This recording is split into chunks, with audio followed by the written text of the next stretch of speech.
नमस्कार बहनों, आज हम लेकर आए हैं श्रावण मास में आने वाली पुत्रदा एकादशी व्रत कथा। श्री युधिष्ठिर कहने लगे कि हे भगवान, श्रावण शुक्ल एकादशी का क्या नाम है?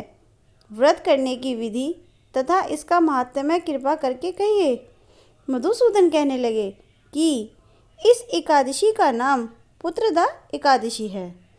अब आप शांतिपूर्वक इसकी कथा सुनिए।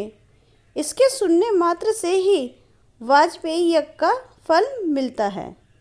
द्वापर युग के आरंभ में महिष्मती नाम की एक नगरी थी, जिसमें महिजीत नाम का एक राजा राज्य करता था। लेकिन पुत्रहीन होने के कारण राजा को राज्य सुखदायक नहीं लगता था। उसका मानना था कि जिसके संतान न हो उसके लिए यह लोक और परलोक दोनों ही दुखदायी होते हैं। पुत्र सुख की प्राप्ति के लिए राजा ने अनेक उपाय किए, परंतु राजा को पुत्र की प्राप्ति नहीं हुई। वृद्धावस्था आती देखकर राजा ने प्रजा के प्रतिनिधियों को बुलाया और कहा, हे प्रजाजनों, मेरे खजाने में अन्याय से उपार्जन किया हुआ धन नहीं है, ना मैंने कभी देवताओं तथा ब्राह्मणों का धन छीना है। किसी दूसरे की धरोहर भी मैंने नहीं ली। प्रजा को पुत्र के समान पालता रहा। मैं अपराधियों को पुत्र तथा बांधवों की तरह दंड देता रहा। कभी किसी से घृणा नहीं की, सबको समान माना है। सज्जनों की सदा पूजा करता हूँ। इस प्रकार धर्मयुक्त राज्य करते हुए भी मेरे पुत्र नहीं हैं, सो मैं अत्यंत दुख पा रहा हूँ। इसका क्या कारण है? राजा महिजीत की इस बात को विचारने के लिए मंत्री तथा प्रजा के प्रतिनिधि वन को गए। वहाँ बड़े बड़े ऋषि मुनियों के दर्शन किए।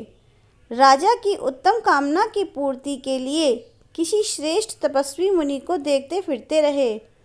एक आश्रम में उन्होंने एक अत्यंत वयोवृद्ध धर्म के ज्ञाता, परमात्मा में मन लगाए हुए, निराहार, जितेंद्रिय, जितात्मा, जितक्रोध, सनातन धर्म के गुण तत्वों को जानने वाले, समस्त शास्त्रों के ज्ञाता महात्मा लोमेश मुनि को देखा, जिनका कल्प के व्यतीत होने पर एक रोम गिरता था।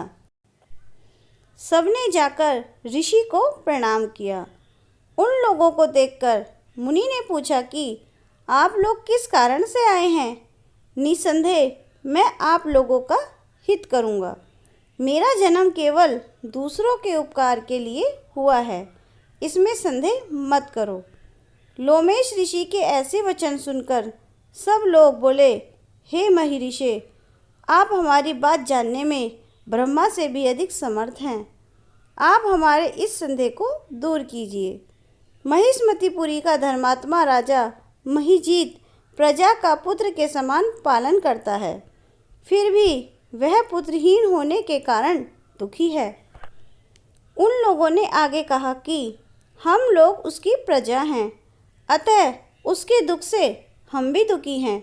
आपके दर्शन से हमें पूर्ण विश्वास है कि हमारा यह संकट अवश्य दूर हो जाएगा, क्योंकि महान पुरुषों के दर्शन मात्र से अनेक कष्ट दूर हो जाते हैं।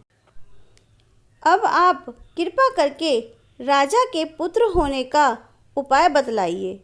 यह वार्ता सुनकर ऋषि ने थोड़ी देर के लिए नेत्र बंद किए और राजा के पूर्व जन्म का वृत्तांत जानकर कहने लगे कि यह राजा पूर्व जन्म में एक निर्धन वैश्य था। निर्धन होने के कारण इसने कई बुरे कर्म किए। यह एक गांव से दूसरे गांव व्यापार करने जाया करता था। एक समय ज्येष्ठ मास के शुक्ल पक्ष की द्वादशी के दिन मध्याह्न के समय जबकि वह 2 दिन से भूखा प्यासा था, एक जलाशय पर जल पीने गया। उसी स्थान पर एक तत्काल की ब्याही हुई प्यासी गौ जल पी रही थी।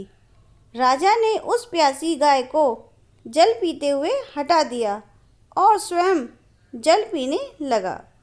इसलिए राजा को यह दुख सहना पड़ा। एकादशी के दिन भूखा रहने से वह राजा हुआ और प्यासी गौ को जल पीते हुए हटाने के कारण पुत्र वियोग का दुख सहना पड़ रहा है। ऐसा सुनकर सब लोग कहने लगे कि हे ऋषि, शास्त्रों में पापों का प्रायश्चित भी लिखा है, अतः जिस प्रकार राजा का यह पाप नष्ट हो जाए, आप ऐसा उपाय बताइए। लोमेश मुनि कहने लगे कि श्रावण शुक्ल पक्ष की एकादशी को, जिसे पुत्रदा एकादशी भी कहते हैं, तुम सब लोग व्रत करो और रात्रि को जागरण करो, तो इससे राजा का यह पूर्व जन्म का पाप अवश्य नष्ट हो जाएगा। साथ ही राजा को पुत्र की अवश्य प्राप्ति होगी। लोमेश ऋषि के ऐसे वचन सुनकर मंत्रियों सहित सारी प्रजा नगर को वापस लौट आई और जब श्रावण शुक्ल एकादशी आई तो ऋषि की आज्ञानुसार सबने पुत्रदा एकादशी का व्रत और जागरण किया। इसके पश्चात द्वादशी के दिन इसके पुण्य का फल राजा को दिया गया। उस पुण्य के प्रभाव से रानी ने गर्भ धारण किया और प्रसव काल समाप्त होने पर उसके एक बड़ा तेजस्वी पुत्र उत्पन्न हुआ। इसलिए हे राजन, इस श्रावण शुक्ल एकादशी का नाम पुत्रदा पड़ा। अतः संतान सुख की इच्छा हासिल करने वाले इस व्रत को अवश्य करें। इसके महात्म्य को सुनने से मनुष्य सब पापों से मुक्त हो जाता है और इस लोक में संतान सुख भोगकर परलोक में स्वर्ग को प्राप्त होता है।